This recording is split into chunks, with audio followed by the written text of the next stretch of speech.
Star Wars Rebels, there are a lot of moments that feel like the show was intended for children.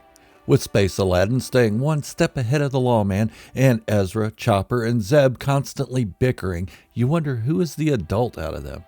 But there are moments in the series that explain exactly why Star Wars Rebels is my favorite of all the Star Wars animated series. In this video, I'm going to take the time to explain one of the scenes that really got me into Star Wars Rebels, and I'll explain why it is more Star Wars than a lot of the other things we have been shown in the Rebels series. Persistently hunted by Agent Kallus and the Empire, the Ghost Crew take on a mission to help surviving members of Zeb's people, the Lasat, find a new home. Alexander Kallus has helped the Empire ensure the Lasat's homeworld of Lasan was more than decimated, and aside from a few remaining survivors, the inhabitants wiped out. The new home the Lasat seek is one of folklore, tales that motivate the people into believing there is always a way to survive and rebuild. Even Zeb has doubts about the tales of Lyrasan, old wives' tales that shouldn't be counted on, as he has seen the galaxy and feels there is really no hope. But when the Ghost Crew realize the planet may actually exist, Zeb is full in.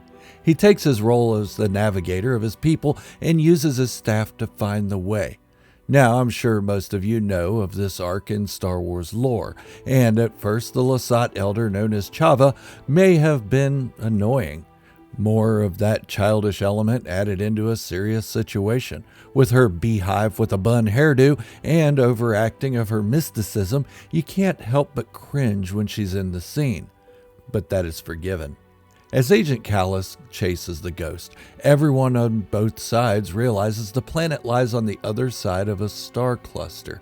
Multiple stars bound together in a gravity well that will spell doom for anyone foolish enough to enter the crushing gravity field. But something magical happens, and I'm not talking about the usual magic that generally follows a Star Wars story. No, the magic is in the scene itself. The magic we can feel as we're watching Star Wars for the first time. Before I go on with this topic of why this scene in Star Wars Rebels is one of the best in the series, a quick word from our sponsor, me. Hit the subscribe button and give the video a thumbs up. I'm on a quest to hit 50,000 subscribers, and I'd like you all to be a part of that journey. I know you hear that from about every YouTube channel, and it really gets annoying. But hey, this is freaking Star Wars, baby. Who doesn't love Star Wars? I know you do.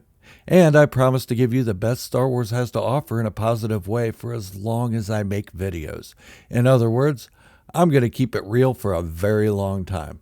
With that said, let's get on with the show.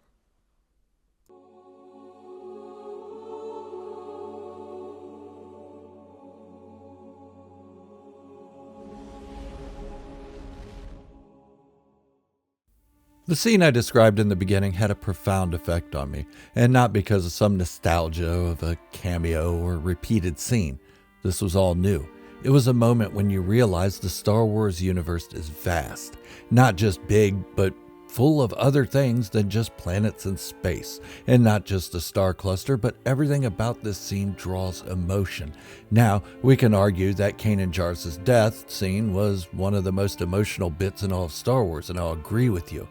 Let alone in anything Star Wars Rebels. But with the star cluster scene, everything seemed to line up, making this scene as much Star Wars as any other bit in the original 6 films. The music, the magic, the writing, the emotion, and the visuals all make it worthy of its place in the Star Wars mythos. But there is more to it than just that. Family. Not just that of the Ghost Crew, but also that of the passengers.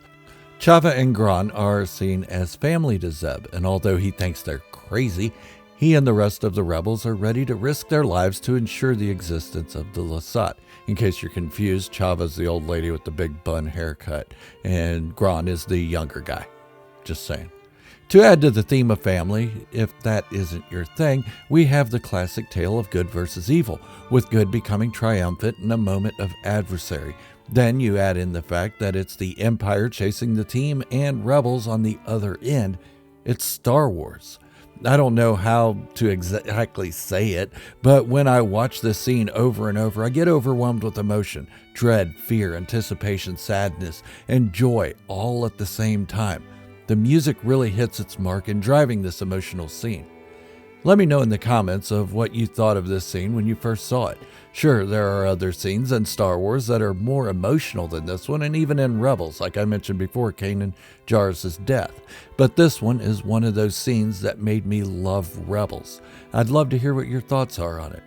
And before you go, another word from our sponsor, me. Hit the subscribe button and give the video a thumbs up. I'm on a journey to hit 50,000 subscribers, and I'd like you all to be a part of that next phase of this channel. Until the next video, this is Gerald, a Star Wars fanatic, signing off, wishing you all great health, happiness, and peace. Thank you all for watching, and remember, this is the way, and positivity in the Star Wars fandom is the only way.